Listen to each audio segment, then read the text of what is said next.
Kapolres Metro Jakarta Barat Kombes Pol M. Syahdudi menangkap anggotanya Ibnu H, Ibnu Z, M, dan Ibnu AW terkait salah prosedural dalam penangkapan kasus narkoba yang melibatkan asisten Saiful Jamil Steven.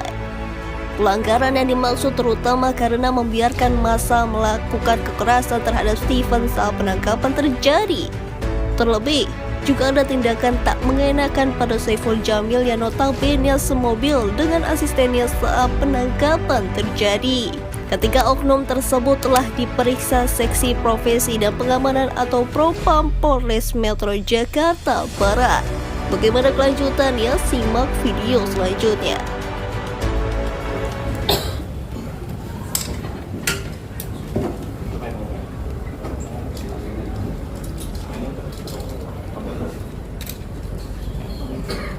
Assalamualaikum warahmatullahi wabarakatuh. Sebelumnya saya minta maaf atas kejadian itu karena kami hilaf. Sekali lagi saya minta maaf pada bapak-bapak polisi semua. Kami telah memukul driver itu karena kami menjadi korban tabrak dari dia dan teman kami ada luka. Makanya kami emosi ikut bantu ngejar. Sampai di sana dapat, kami langsung masuk dan memukul. Karena saya hilaf dan emosi, sekali lagi saya minta maaf kepada supirnya, kepada bapak-bapak. Saya minta maaf sedalam-dalamnya agar kami dimaafkan, Pak.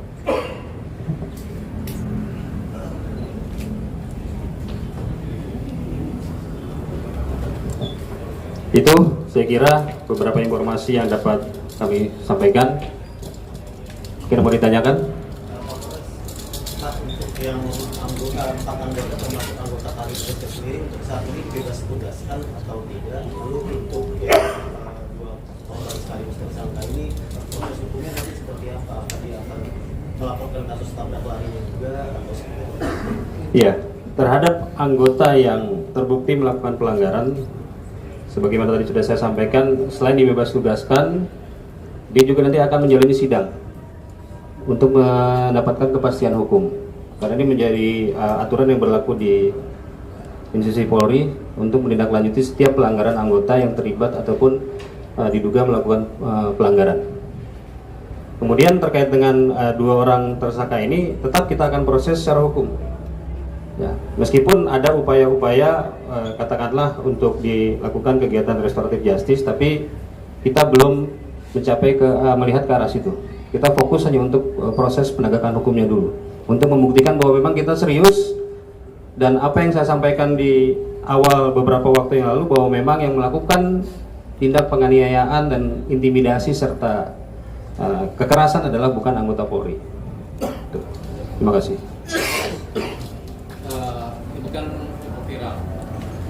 Bagaimana ketika ini sudah dijelaskan secara rinci sama pihak Polres, namun masih ada pihak-pihak lain yang menyebarkan berita-berita yang kemarin-kemarin itu akan memposting ulang. Apakah itu bakal ditindak juga dengan UU-ITE-nya? Karena kan polisi sendiri sudah memberikan penjelasan yang secara rinci. Ya, kita akan pelajari itu. Sepanjang itu juga tayangan-tayangan itu juga merupakan sebaran informasi yang berulang. Apabila memang ada unsur terkait dengan hal tersebut, pasti akan kita dalami dan pasti akan kita tindak lanjuti. Kan ada dugaan dari Kompolnas penyidik nggak menunjukkan atau membawa surat penangkapan gitu ya Pak. Kalau dari penjelasan kepolisian seperti apa sih Pak?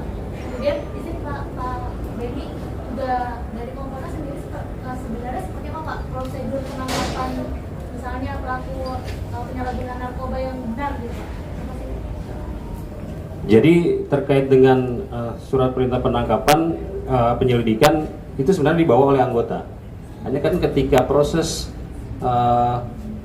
surveillance terkait dengan bandar narkoba yang akan bertransaksi, itu petugas memang melihat secara langsung bahwa bandar narkoba atas nama R ini menyerahkan narkoba kepada S sehingga ketika dia melihat langsung maka dilakukan aksi pengejaran, dan itu termasuk kategori tertangkap tangan sebenarnya. Sehingga ketika petugas menyatakan bahwa saya polisi dan menunjukkan tanda kewenangan, itu sudah cukup untuk memberikan perintah untuk dia berhenti dan menepi. Tapi itu tidak dilakukan, malah melarikan diri. Demikian.